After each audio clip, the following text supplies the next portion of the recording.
Ayun, ayun, ayun, ayun, ayun. Hi guys, good day ulit sa inyo. Ang topic natin ngayon is all about po sa mga dividend stocks. Okay, so pag-usapan po natin yung ating mga trending stocks, si Apollo, si Dito, medyo gumaganda yung galaw. So, napakalaga po na magbasa tayo ng libro about sa stocks. Trading man or investing kasi yun po yung magiging fundamentals natin. So, every weekends may bago tayong indicators na dinidiscuss dito sa ating trading vlogs. So pag-usapan nga po natin kung anong meron dito sa gain natin na 29,000 pesos kay Metro Pacific Investments.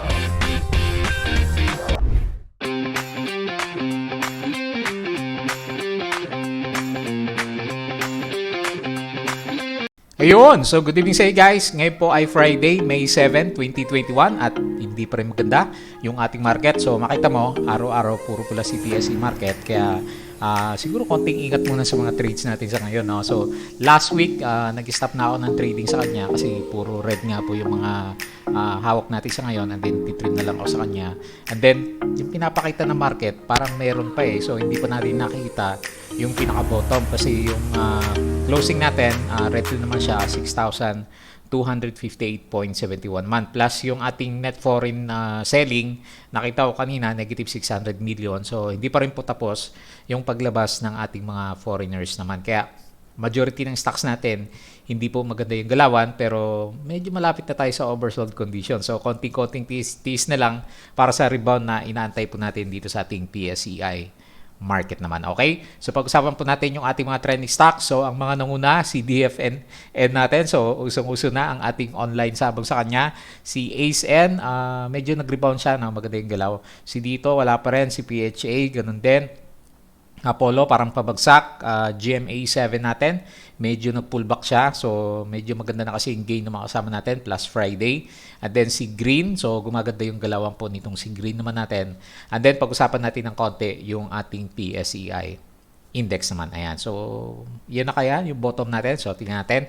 So, as usual guys, dun sa mga bago po dito sa ating trading channel, disclaimer po ulit. So, yung ginagawa po natin dito sa ating review is technical analysis, and then yung decision para sa pag-buy, pag-sell, or pag-hold ng mga stocks is nakadepende pa rin naman sa'yo. So, ikaw yung magde-decide kasi nga merong risk. So, sana makatulong tong daily vlog na ginagawa naman natin para ma-warningan kita, or kaya siguro, masundan mo yung technical analysis kung hindi ka pa masyadong marunong dito naman sa ating PSE market. Okay? So, as usual, plugging ulit tayo. So, don't forget to subscribe dito po sa ating Palawi Trader na YouTube channel. So, wag mong kalimutang pasadahan yung ating mga reviews dito sa kanya. So, medyo delay yung ating mga review, pero nonetheless, sisikap nating mag-vlog daily pa rin sa kanya. So, meron tayong daily uploads dito, yung ating mga company reviews, yung ating mga sample trades. So, pasadama na lang guys kung gusto mong matuto.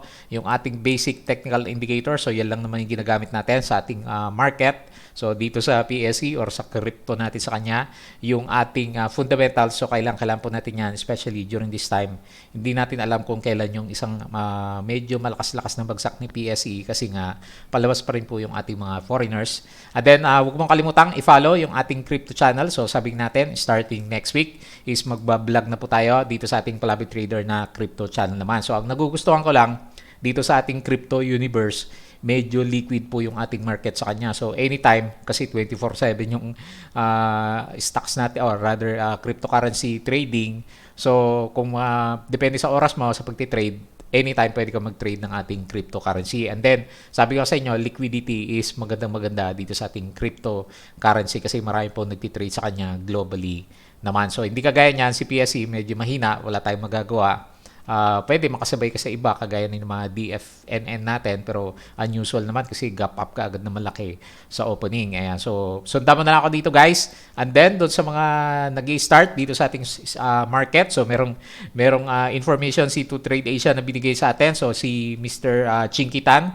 So, meron siyang blog about sa napapanahong stock market investment with To Trade Asia. Siyempre, paano kaya yaman dito? Ayan. So, ngayong time kaya na to, yayaman kaya yung mga mag-invest sa stock market natin. Pwede siguro kung ma-hold mo siya ng matagal, And then, pag nag-recover yung market, kukuhanin mo na. Pero sa trading, medyo mahirap sa ngayon kasi nga, walang momentum yung ating market. Pa isa-isa lang po yung umakyat. Plus, mahirap pa siyang huliin kasi karamihan is bumabagsak po yung ating market. Ayan. So, panoorin niyo po to.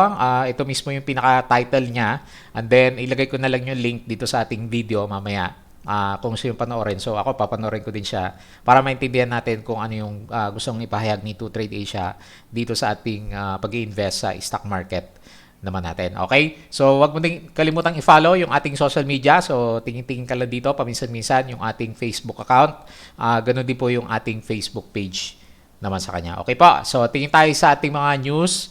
So yung ating mga na-retweet sa kanya ngayong araw na to is si SMPH. Ang ganda ng earnings siya. First quarter profit up 78.1% quarter over quarter. So, but outlook remains uncertain dahil nga naka-lockdown pa rin naman sa Pilipinas. Pero yung business nitong si SM natin, di ba meron siyang mga property sa bandang China, doon medyo booming siya. Pero pagdating dito sa Pilipinas, medyo wala kasi naka-lockdown pa rin yung ating economy naman. And then sabi niya, ito maganda to, sabi ni WealthSec, RLC, Robinsons Land nets 2.9 billion in first quarter 2021, earnings surge 236%. So, siguro bisitahin natin yung mga ibang blue chips natin ulit, no? So, si RLC pala tong merong magandang earnings. And then, All HC first quarter net income grew 10% year over year. O yan, so maganda to. Medyo, siguro hindi pa masyadong napapansin, pero pagdating ng medyo konting optimism, baka mauna itong si All HC natin.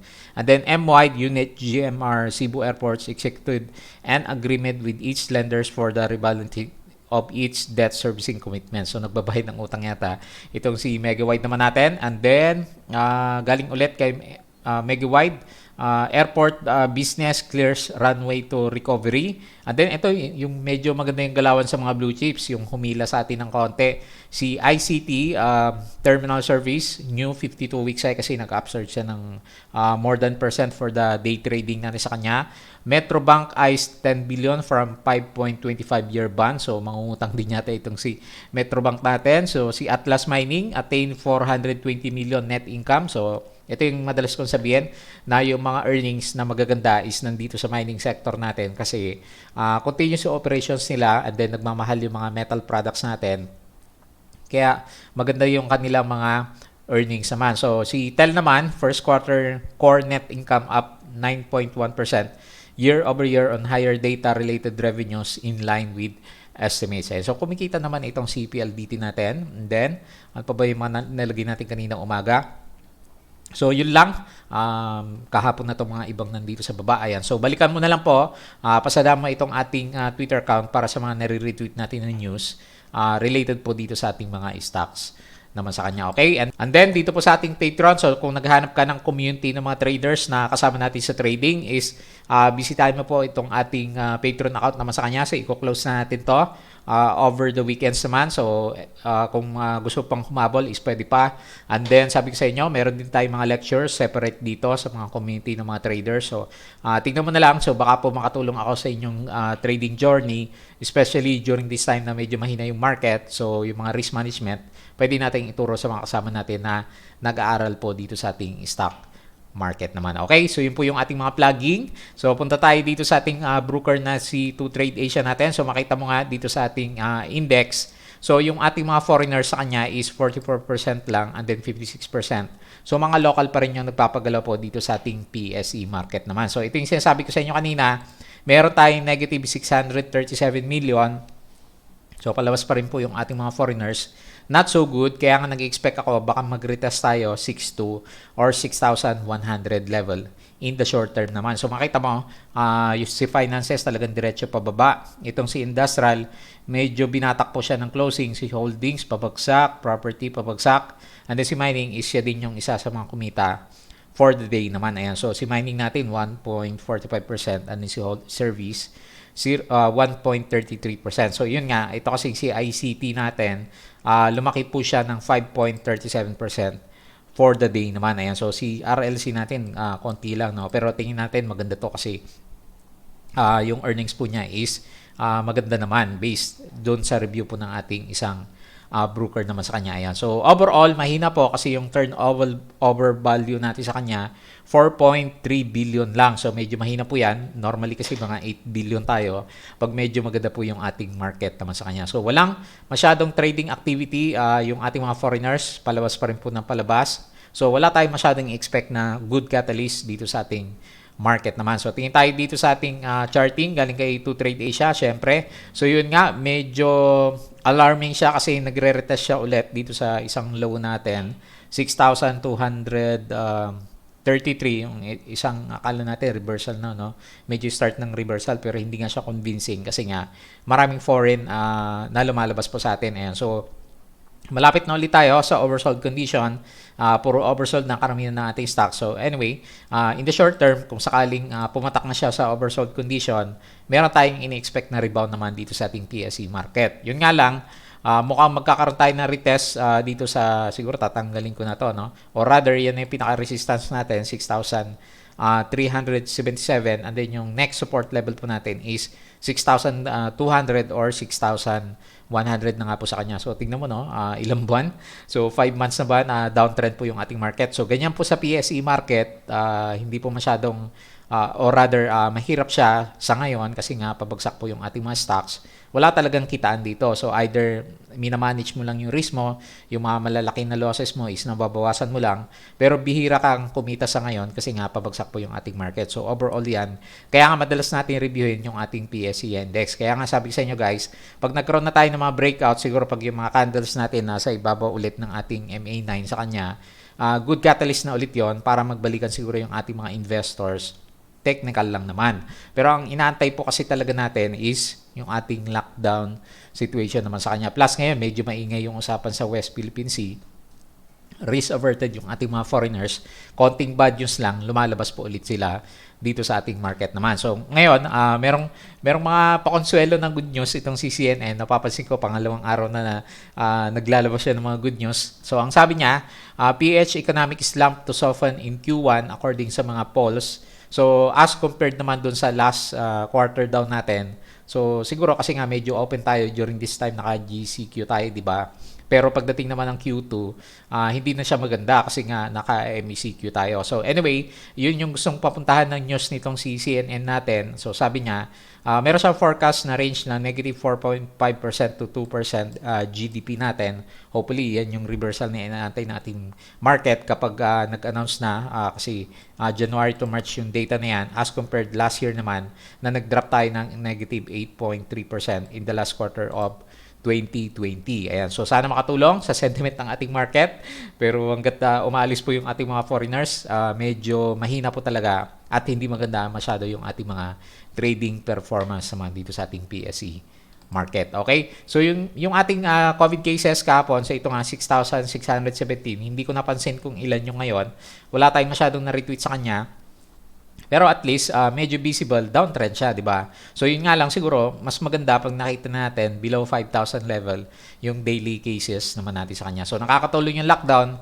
Ang problema, wala tayong negosyo kaya ganyan umaalis po yung ating mga investors naman dito sa ating market. Okay? So tingin tayo dito sa ating global indices. So, tingnan ko kanina, maganda na naman dito sa sa US market natin. So, makita mo si Dow Futures, Nasdaq Futures, pataas sila. Kahapon is maganda-maganda yung kanilang market. So, ngayon, okay na okay dito sa European. So, sumusunod kasi dito sa futures ng US. And then, makita mo, halos ang gaganda ng mga performance nila. And then, dito sa bandang Asia, maliban dito kay SSE Composite Index natin sa kanya, or rather sa Shenzhen pala, negative 1.95%. So, parang sumasabay tayo sa kanya, di ba? Pero the rest, pag tinignan mo, halos green naman lahat. Sa Taiwan, ganda 1.71%. So, wala masyadong, siguro wala masyadong negative news dito sa global market. So, yung ating issue pa rin is related pa rin dito sa Philippine market naman natin.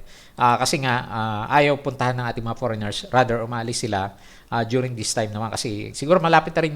Tingin ko malapit na talaga tayo sa bottom kasi tingnan mo naman araw-araw puro red yung ating market. So, hindi naman in-expect natin for the whole year ganyan na pababa ng pababa. Kasi nga, stable naman na yung MECQ natin, di ba? So, hindi na masyadong, wala na masyadong news na magre-revert pa tayo sa mas strict na guidelines na ECQ. So, MECQ pa rin naman tayo. Hopefully, siguro ang catalyst natin, inaantay niya is May 14.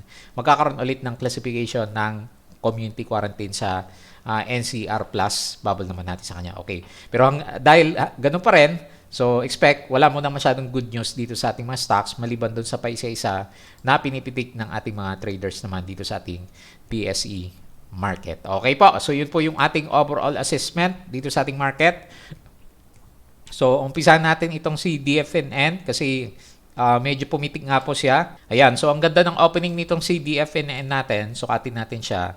So, wala namang, kung titignan mo, yung galawan niya kahapon, halos normal lang siya, no? Pero suddenly, nagkaroon siya ng explosive na galawan, 7% kaagad, or halos 8% sa opening, and then nag-continue siya up to 30%. So, yun nga lang, nang ipit siya ng konti, and then nag-close na lang siya ng halos more than 20% na gain naman sa kanya. Yan. So, nandito yung mga traders, expect, ako personal expectation ko, meron pa rin next na galaw itong CDFN natin kahit medyo malakas yung profit taking sa kanya kasi makita mo yung volume natin sa kanya is maganda.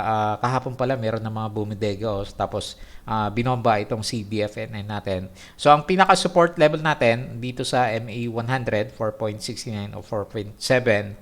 And then, 5.46 naman yung ating resistance level. So, anyway, personal opinion ko lang naman. So, tingin ko, pipitik ulit itong CDFNN.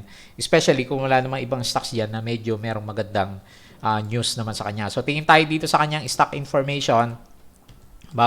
Bago tayo pumunta sa kanyang pinaka-news naman. So, makita mo dito, meron siyang foreign buying. So, medyo pinitik nga ng mga foreigners itong si DFNN natin. So, nag-gain siya or rather, nagkaroon siya ng net foreign buying na 19.45% galing dito kay Wealth Securities natin. Si call natin yung ating major seller for the day. Meron din mga paisasang foreigners. Si AB Cap Securities is 32.46% yung participation niya. And then, nag-close pala tayo 20.87%. Ayan o. Meron tayong net foreign selling pa rin pala siya, no? Negative 5 million. So, lumabas yung ibang foreigners kasi ang ganda nga po ng galawan nitong CDFNN naman natin. So, alam nyo na, yung pinaka-main reason bakit siyang gumalaw naman. So, meron kasi siyang nilabas na disclosure. So, kagabi pa lang to, pinag-uusapan na sa Billionaire News itong CDFNN natin. Kasi, meron nga po siyang electronic sabong. Ayan, so e-sabong ang tawag nila. So, actually, dito sa group namin sa Patreon, matagal nang pinag-uusapan yung e-sabong. Kasi nga as an alternative doon sa ating PSE market, so dito na pupuntahan yung iba. Kaya lang ang chance mo kasi dito 50-50, di ba? So either manalo or matalo ka sa kanya. Medyo risky siya kung kumbaga kasi betting either win or lose ka lang sa kanya. Anyway, is a good news para dito sa stock natin na si DFNN kasi meron siyang new business na naaprubahan po ng ating Philippine Amusement and Gaming Corporations naman sa kanya. Ayan. So, panoorin nyo na lang po, basahin nyo lang po kung ano yung nakalagay dito sa kanya para sa mga details naman. Pero ako, personally, ang tingin ko lang sa kanya, it's a good news para dito kay DFNN para mag-retest siya ulit dun sa ating 5.46. So, medyo volatile lang siya kasi maganda kasi yung galaw niya. Malaki yung kandila plus ang daming volume and then pumunta na tayo. Dahil dyan, gumanda yung ating galawan sa kanya. Kahapon ba, may papansin ka? Yung volume lang, no? Saka medyo maganda na RSI pero hindi masyadong halata kasi nga nag-close siya, halos parehas din naman dun sa previous closing natin. Pero maganda yung interpretation ng ating traders at medyo pinitik nga po itong si DFNN naman natin. Ayan. So, siguro ganito ang karaniwang mangyari sa mga PSE stocks natin. Pag meron siyang good news, pipitik sila. So, ganun yung galawan natin. Kasi walang masyadong catalyst eh. So, kung meron isang good news sa isang stock natin na madaling paggalawin, kagaya ni na Manila Mining, di ba? So, patuloy na umakit yung kanilang mga price action. So, doon nagpupuntahan karamihan po ng ating mga traders naman. Okay po. So, next week, yung ating usapan dito kay ASEN, May 14, magkakalaman kung ano yung gagawin niya sa kanyang price action pero nakita ko base dito mukhang strong support yung 6.7. So yung mga nag-aabang sa 6.5 mukhang hindi makakabili kasi nag-gain itong si ASN natin. Tingnan po natin yung yung performance niya for the day. So nag-gain po siya 2.06%. Meron tayong net foreign buying sa kanya eh. So hanapin ko lang ito net foreign natin is 39 million. Ayan, so bumubudega. Hindi natatapos yung pagbudega ng ating mga foreigners. So ilang araw natin napapansin to. Ayan mga foreigners yan, si CLSA, Regis natin. So si Call, hindi ko masyado makita dito, walang masyadong participation. Isa lang siya sa mga sellers, pero foreigners po yung nagpapagalaw nitong si AC Energy natin. So anyway, ako naman personally nag-expect din ako kay AC Energy in time magre-recover din yung price action, plus nag-expand nga po yung kanyang business, di ba? So ang bilis ng kanyang mga ginagawa. Actually, di ba, yung ibang asset niya kay AC EIC natin, so yung kanyang international account, nililipat niya karamihan dito kay ACN. Kaya nga malaki yung possibility na mapunta sa blue chip index itong si AC Energy natin. Hopefully during that time, pagdating nun, makarecover din siya sa kasi magko-correct din naman siya pagdating ng ating yung ating FOO naman sa kanya. Okay po, so yun lang. Maganda yung galawan niya kasi parang breakout siya dito sa ating MA9. Kung sisilipin mo, yung ating descending triangle plus medyo gumaganda yung galaw po. Nagkaroon ng higher low formation yung ating RSI plus gusto mag-recover po ng ating MACD. Ang kulang na lang talaga sa kanya is volume para maitulak po yung price action nitong si ASN naman natin. Okay po, so next natin si dito. So mahina pa rin. Wala pa rin news na pwedeng magpagalaw. So kaya ganyan, hindi masyadong gumagalaw yung kanyang price action. Anyway, nasa support level naman itong si dito natin. And then, yun nga, nire-respect niya yung descending triangle formation. So, normally kasi, pag descending triangle yung drawing natin, medyo bearish yung stock natin. Pero anyway, ang magdi-decide naman, breakout or breakdown yung ating price action. Pero sa pinapakita niya, wala pa rin. Medyo mahina po itong si dito natin kasi below RSI 50 plus yung ating MACD is super sideways yung galawan naman sa kanya. Ayan. So, tingnan natin yung sino ba yung mga nagpagalaw kay dito natin sa ngayon. So, nag-loss siya, negative 1.01%. Meron naman siya konti, 398,000 na net foreign buying. And then, si Credit Suisse, so namimili So, meron ba? May ibig sabihin kaya to si Credit Suisse natin. So, ito kasi, malakas na foreign buyer itong si Credit Suisse natin sa kanya. And then, si Call pala yung yung bumili. And then, Call pa rin yung nagpagalaw ng kanyang price action naman. So, wala tayong mahanap na news kay dito natin. So, antay-antay lang muna. Patience, sabi nga nila. At as long na hindi naman sobrang grabe yung drop ng kanyang price action kagaya dito last time na nagde-drop po itong si dito naman natin. So anyway, abang-abang na lang tayo kung mabe-break yung support. Sabi nga natin, 9 pesos yung next support level or magkaroon siya ng breakout dito sa ating descending triangle naman. Okay po. So next natin si PHA. Hindi yata maganda yung chart niya din, no? So although green yung yung candle natin kay PHA, hindi pa rin maganda kasi yun nga, pabagsak pa rin yung kanyang price action. Actually, kung medyo stricto ka, laglag na siya sa MA100 kasi. So anyway, sabihin natin, nasa support pa rin naman siya kahit na medyo halos ina-adjust na lang natin yung support sa 2 pesos.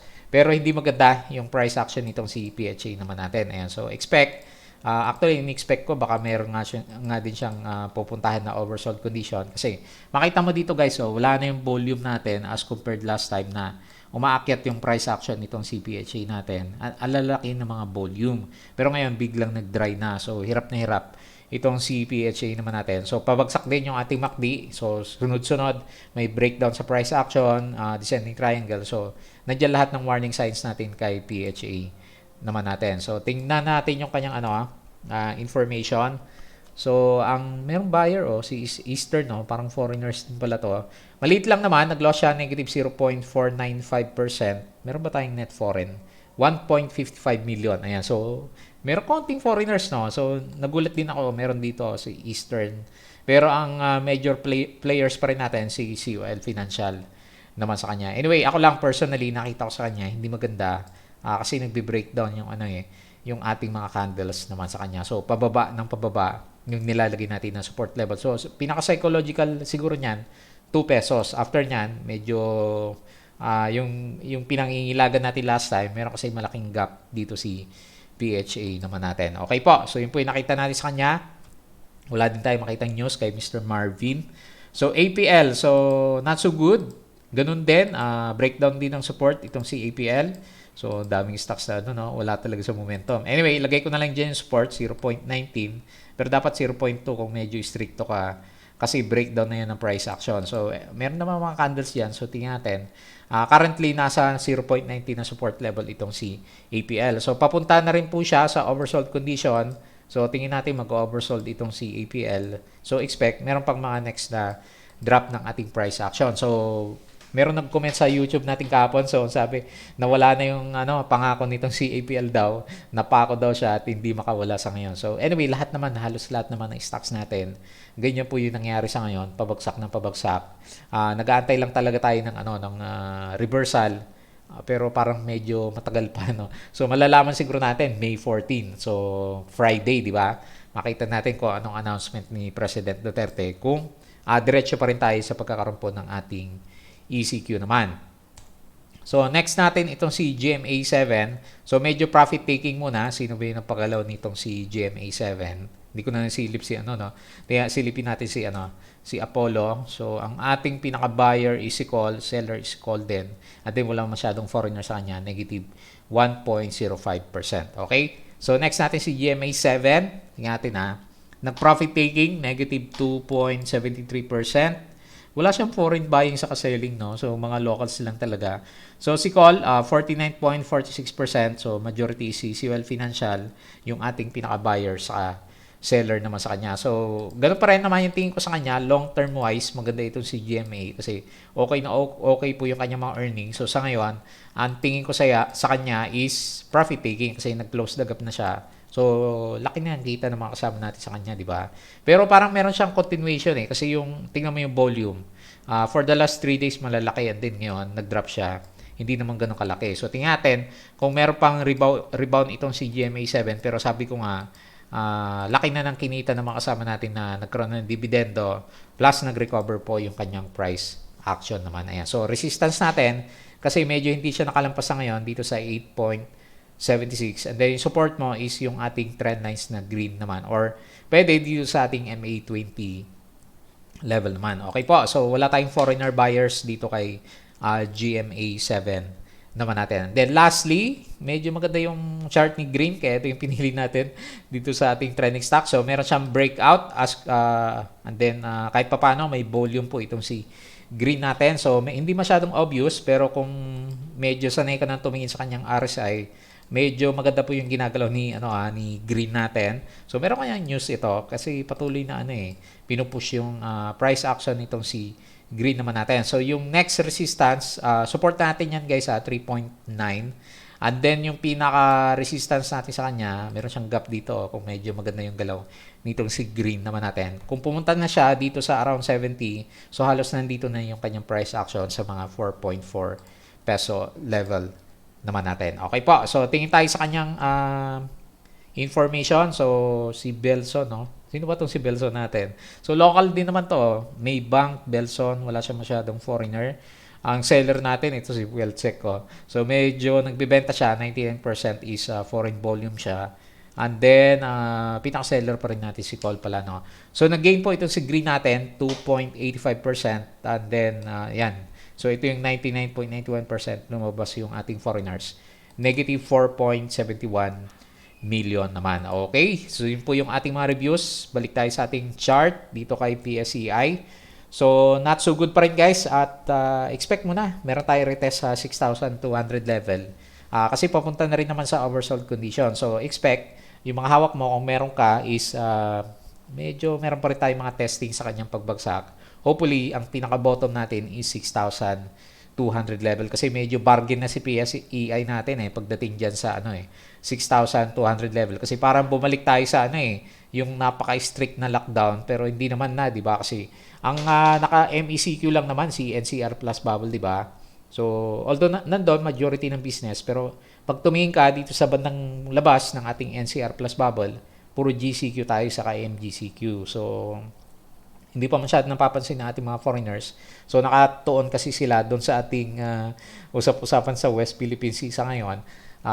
Medyo alarming din kasi yun, di ba? So, medyo nagtatalo-talo dito sa Pilipinas at hanggang ngayon walang stance yung Pilipinas doon sa kanyang exclusive economic zone naman. And then, dito naman sa PSE market natin, wala masyadong foreigners, palabas yung ating funds. So, not so good dito sa ating PSE market naman. Okay po, so patience lang tayo. So, anytime magbabounce na itong si PSEI index naman natin. Okay, so baka tayo mag-close, please don't forget to subscribe dito po sa ating Palawi Trader na YouTube channel. So pasadama na lang po over the weekends.